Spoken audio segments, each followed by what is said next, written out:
fired me, so I got his daughter expelled. Too crazy or fair revenge?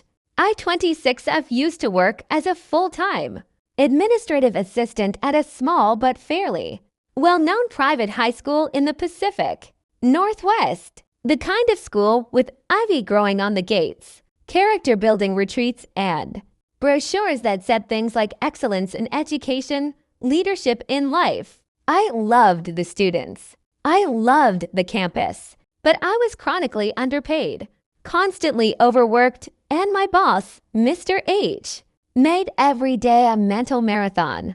He was the kind of man who walked into every room like he was doing it a favor. To parents, he was charismatic, smooth-talking, and all smiles. But in private, he was a nightmare. Micromanaging, verbally dismissive.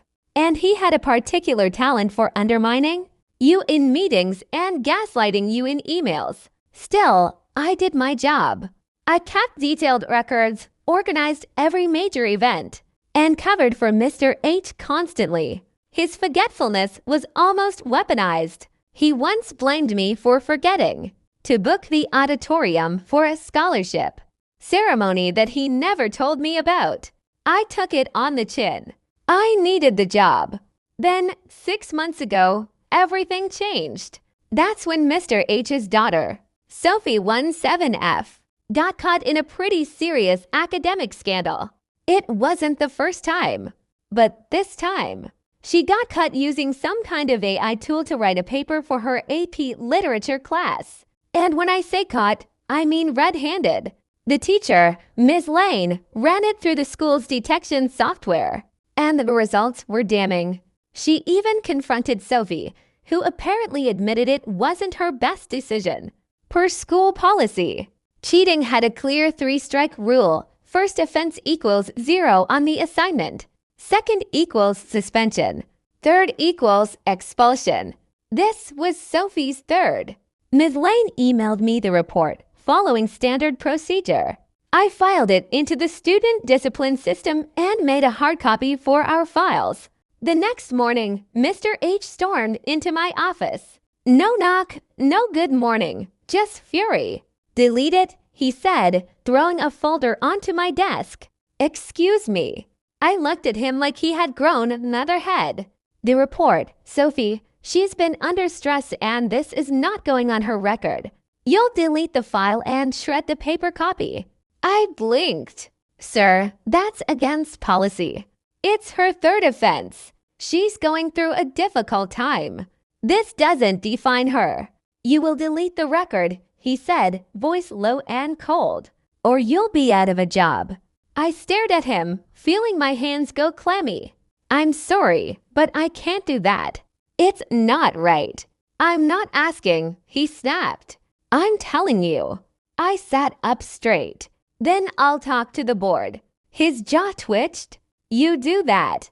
That afternoon, I was fired. No warning. No write-up.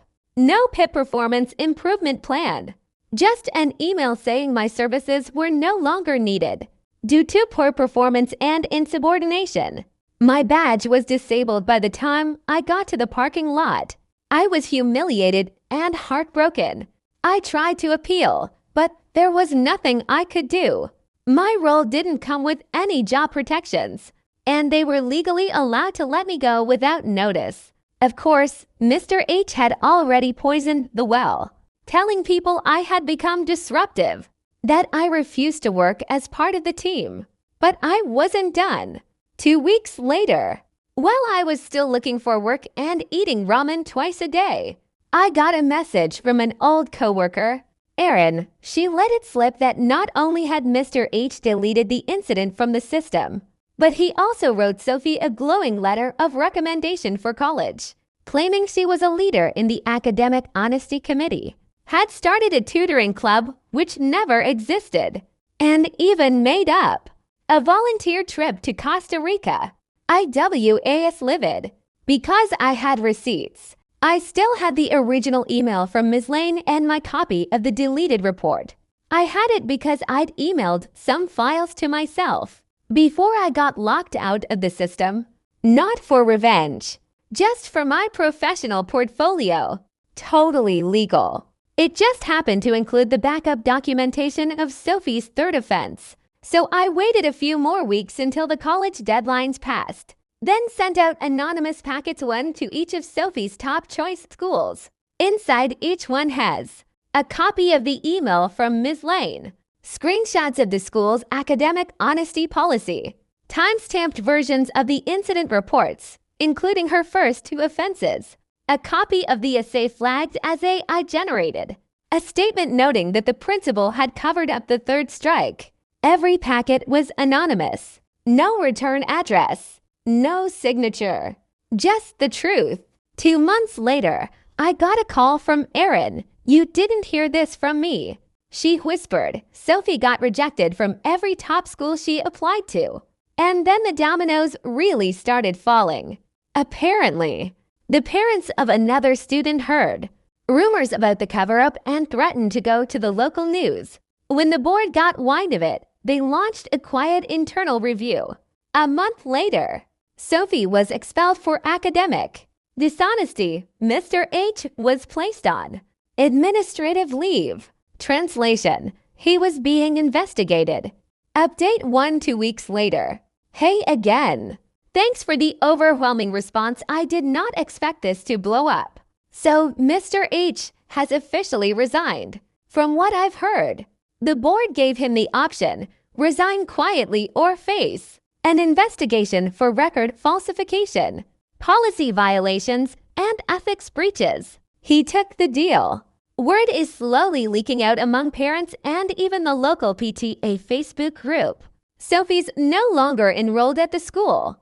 Rumor is she's finishing high school online, out of state. Some say I ruined her life, but I disagree. Actions have consequences, and no one else got that many chances.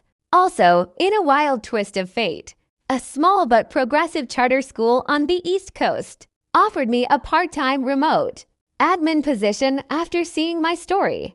They said they admired my integrity. It's not full-time yet, but it's a start and it's remote, which means no more fake smiles for toxic bosses. Update to 1 month later.